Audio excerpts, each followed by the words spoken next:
नमस्कार दोस्तों, सुप्रभात। आज 31 जनवरी 2026 दिन शनिवार, तिथि त्रयोदशी है। और चलिए देखते हैं आज की 15 मुख्य खबरें पर। उससे पहले आपने अगर अभी तक इस वीडियो को लाइक नहीं किया है तो पहले इसे लाइक कर ले, और अगर इस चैनल पर नए हैं तो इसे सब्सक्राइब भी कर ले। चलिए बढ़ते हैं आज की पहली खबर की ओर। बजट 2026 से पहले टैक्स विशेषज्ञों ने सरकार से लंबी अवधि की बचत योजनाओं को फिर से आकर्षक बनाने की मांग की है। उनका कहना है कि सेक्शन 80C के तहत मिलने वाली 1.5 लाख रुपए की डिडक्शन सीमा कई सालों से नहीं बदली, जबकि महंगाई और खर्च काफी बढ़ चुके हैं। इसलिए इस सीमा को बढ़ाकर मध्यम वर्ग को राहत देने और पीपीएफ, ईएलएसएस, एलआईसी, एनपीएस जैसी लॉन्ग टर्म निवेश योजनाओं को प्रोत्साहन देने की जरूरत बताई गई है। कुछ विशेषज्ञ 80C में अलग से लॉन्ग टर्म सेविंग्स के लिए विशेष सबलिमिट बनाने का सुझाव भी दे रहे हैं, ताकि लोगों की रिटायरमेंट सुरक्षा मजबूत हो सके। चलिए बढ़ते हैं अगली खबर की ओर। एनसीपी नेता छगन भुजबल के अनुसार महाराष्ट्र के दिवंगत उप मुख्यमंत्री अजीत पवार की पत्नी सुनेत्रा पवार शनिवार 31 जनवरी को उप मुख्यमंत्री का पद ग्रहण कर सकती हैं, अगर पार्टी और विधायकों के बीच सहमति बनी। इसके लिए शनिवार को विधायक दल की बैठक बुलाई गई है, जिसमें उन्हें एनसीपी विधायक दल का नेता चुना जाना है और इसके बाद शपथ समारोह हो सकता है। सुनेत्रा पवार वर्तमान में राज्यसभा सांसद हैं और एनसीपी के वरिष्ठ नेताओं ने उन्हें पार्टी और सरकार में अहम भूमिका देने पर चर्चा की है। इस निर्णय का असर महाराष्ट्र की सत्ता स्थिति और पार्टियों के गठजोड़ पर भी पड़ सकता है। चलिए बढ़ते हैं अगली खबर की ओर। सुप्रीम कोर्ट ने यूजीसी के इक्विटी रेगुलेशंस 2026 पर अंतरिम रोक लगा दी है, क्योंकि चीफ जस्टिस सूर्यकांत की बेंच ने पाया कि इन नियमों की भाषा अस्पष्ट है और दुरुपयोग की संभावनाएं हैं। कोर्ट ने नियम बनाने की जरूरत, उनकी परिभाषाएं और संभावित प्रभाव पर गंभीर सवाल उठाए, जिनमें यह भी शामिल है कि जाति आधारित भेदभाव को अलग से परिभाषित करना क्यों आवश्यक है जब भेदभाव पहले से शामिल है। क्या सेग्रीगेशन जैसे शब्द से हॉस्टल/क्लासों में विभाजन का संकेत मिलता है, और क्यों रैगिंग को नियमों में स्पष्ट रूप से शामिल नहीं किया गया। कोर्ट ने केंद्र सरकार से जवाब मांगा और कहा कि 2012 के पुराने नियम तब तक लागू रहेंगे जब तक नए नियम स्पष्ट नहीं होते।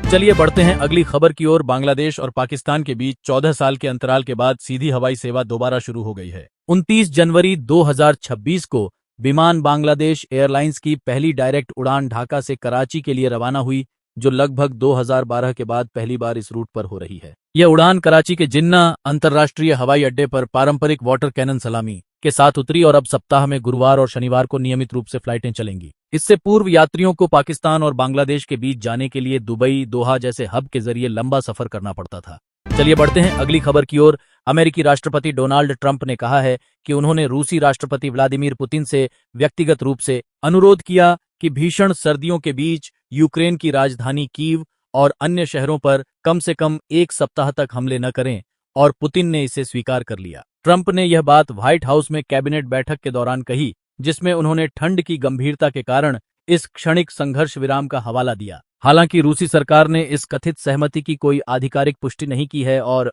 दोनों पक्षों के बीच संघर्ष और हमले के बारे में अलग अलग बयान जारी किए जा रहे हैं। यूक्रेनी राष्ट्रपति वोलोदिमीर जेलेंस्की ने अमेरिकी पहल का स्वागत किया है, लेकिन युद्ध समाप्ति की स्थिति पर स्पष्ट तौर पर सहमति नहीं दी है। चलिए बढ़ते हैं अगली खबर की ओर। स्वामी अविमुक्तेश्वरानंद सरस्वती ने मुख्यमंत्री योगी आदित्यनाथ को चुनौती देते हुए कहा है कि अगर वे अगले 40 दिनों में इस हिंदू होने का प्रमाण नहीं दे पाए, जैसे गाय को गोमाता घोषित करना और बीफ निर्यात बंद करना, तो केवल दिखावे के लिए गेरुआ वस्त्र पहनना ही साबित होगा, न कि वास्तविक हिंदू प्रतिध्वनि। उन्होंने यह मांग माघ मेले के दौरान जारी अपने बयान में रखी, जिसमें उन्होंने गाय संरक्षण और हिंदू सांस्कृतिक मूल्यों के प्रति सच्ची प्रतिबद्धता दिखाने की बात कही है। इस बयान ने धार्मिक राजनीतिक बहस को और तेज कर दिया है। चलिए बढ़ते हैं अगली खबर की ओर। तुर्की के राष्ट्रपति रेचेप तैयप एर्दोगन ने संयुक्त राज्य अमेरिका और ईरान के बीच संभावित संघर्ष को रोकने की कोशिश में मध्यस्थता की पेशकश की है। एर्दोगन ने डोनाल्ड ट्रंप और ईरान के राष्ट्रपति के बीच टेलीकॉन्फ्रेंस आयोजित करने की पेशकश की, ताकि दोनों पक्ष संवाद के जरिए तनाव कम कर सकें और संभावित युद्ध टला जा सके। तुर्की यह भी चाहता है कि ईरान यूएस के साथ कूटनीतिक समाधान की दिशा में कदम बढ़ाए, जिसमें तेल ऊर्जा जैसे मुद्दों पर सहयोग की बात भी कही गई है। हालांकि ईरान की तरफ से अभी तक कोई आधिकारिक प्रतिक्रिया नहीं आई है। इस प्रयास से क्षेत्रीय स्थिरता बनाए रखने की दिशा में एक महत्वपूर्ण कूटनीतिक पहल मानी जा रही है, लेकिन संकट अभी पूरी तरह हल नहीं हुआ है।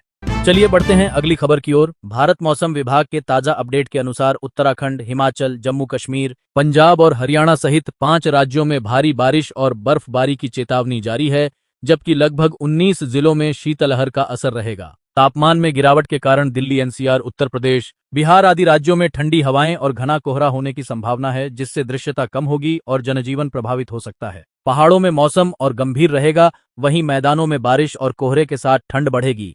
लोगों को सावधान रहने की सलाह दी गई है। चलिए बढ़ते हैं अगली खबर की ओर। भारत में बजट 2026 से पहले सोने की खरीद पर PN/आधार दिखाने की सीमा अब 2 लाख रुपए को बदलने की मांग जोर पकड़ रही है। मौजूदा नियम के तहत यदि कोई व्यक्ति 2 लाख रुपए से अधिक सोना या गोल्ड ज्वेलरी खरीदता है तो उसे ज्वेलर को अपना पैन या आधार नंबर देना होता है, ताकि इनकम टैक्स डिपार्टमेंट बड़े लेन देन पर नजर रख सके। यह नियम 2016 में लागू हुआ था। तब सोने की कीमतें काफी कम थीं, लेकिन अब सोने की कीमतें बहुत बढ़ चुकी हैं, जिससे साधारण खरीदारी भी अक्सर 2 लाख रुपए से ऊपर चली जाती है। इसीलिए ज्वेलर्स और टैक्स विशेषज्ञ चाहते हैं कि सरकार इस लिमिट को बढ़ाए या इसे सोने की मौजूदा कीमत/महंगाई के अनुसार अपडेट करे, ताकि आम ग्राहकों को अनावश्यक दस्तावेजी बोझ से राहत मिले।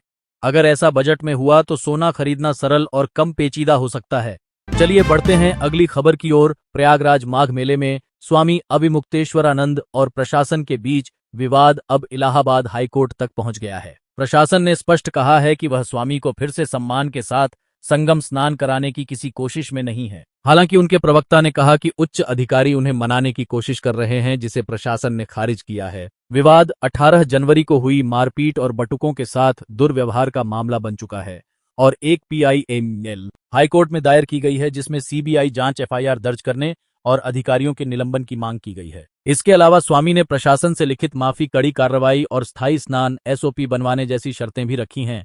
चलिए बढ़ते हैं अगली खबर की ओर। अमेरिकी राष्ट्रपति डोनाल्ड ट्रंप ने कनाडा के खिलाफ कड़ा रुख अपनाया है। ट्रंप ने आरोप लगाया कि कनाडा अमेरिकी कंपनी गल्फ स्ट्रीम के 500, 600, 700 और 800 सीरीज के जेट विमानों को सर्टिफिकेशन नहीं दे रहा है, जिसे उन्होंने अन्यायपूर्ण और अवरोधी निर्णय बताया। जवाब में ट्रंप ने घोषणा की कि वह कनाडा में बने बॉम्बार्डियर सहित सभी कनाडाई विमानों का प्रमाणन रद्द डिसर्टिफाई कर देंगे, और अगर कनाडा जल्द इस मुद्दे को नहीं सुलझाता है तो कनाडाई विमानों पर 50% भारी टैरिफ लगाने की धमकी भी दी है। इस कदम से दोनों देशों के बीच एविएशन सेक्टर में बड़े व्यापारिक और राजनयिक तनाव की आशंका बढ़ गई है, क्योंकि यह पारंपरिक सहयोगी रिश्तों में असंतुलन पैदा कर सकता है। चलिए बढ़ते हैं अगली खबर की ओर। भारत और यूरोपीय संघ के बीच हाल ही में हुए इंडिया EU मुक्त व्यापार समझौते के तहत तुर्की को सीधे तौर पर कोई लाभ नहीं मिलेगा। अधिकारियों ने स्पष्ट किया है कि तुर्की इस FTA का हिस्सा नहीं है, इसलिए उसके उत्पाद भारत में FTA के तहत कम टैरिफ या रियायत से नहीं आ पाएंगे, भले ही वे EU के रास्ते भेजे जाएं। इससे तुर्की उत्पादों की भारत में प्रतिस्पर्धात्मक क्षमता पर असर पड़ेगा, जबकि भारत के उत्पाद EU और फिर वहां से तुर्की तक ड्यूटी फ्री पहुंच सकते हैं। यह भी है कि भारत तुर्की संबंध पहले से तनावपूर्ण है, क्योंकि तुर्की ने ऑपरेशन सिंदूर के समय पाकिस्तान का समर्थन किया था और दोनों देशों के बीच व्यापार और कूटनीतिक रिश्तों में खटास बढ़ी है।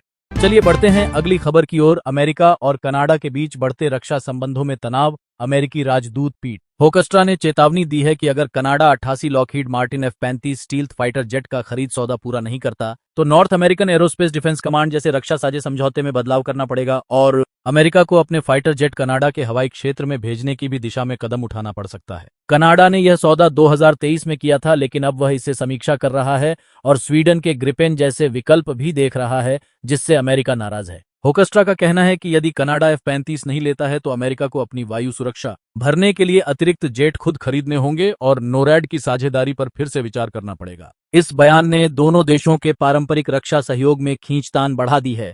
चलिए बढ़ते हैं अगली खबर की ओर। ईरान ने स्पष्ट कर दिया है कि वह अमेरिका के साथ मिसाइल या रक्षा क्षमता पर बातचीत नहीं करेगा। ईरान के विदेश मंत्री सैयद अब्बास अराघची ने इस्तांबुल में कहा कि ईरान अपनी बैलिस्टिक मिसाइल रक्षा प्रणाली या मिसाइल प्रोग्राम पर किसी भी तरह का समझौता नहीं करेगा, और यह कि ऐसी बातचीत केवल धमकियों या दबाव के तहत नहीं हो सकती। उन्होंने जोर देकर कहा कि कूटनीति तभी काम करेगी जब धमकियां और अवास्तविक मांगें हट जाएं और ईरान अपनी रक्षा क्षमताओं को बनाए रखने और बढ़ाने के इरादे पर डटा हुआ है। हालांकि वह राजनयिक वार्ता के लिए खुले रहने की स्थिति में है, लेकिन मिसाइल प्रणाली या रक्षा क्षमताओं को बातचीत का विषय नहीं बनने देंगे।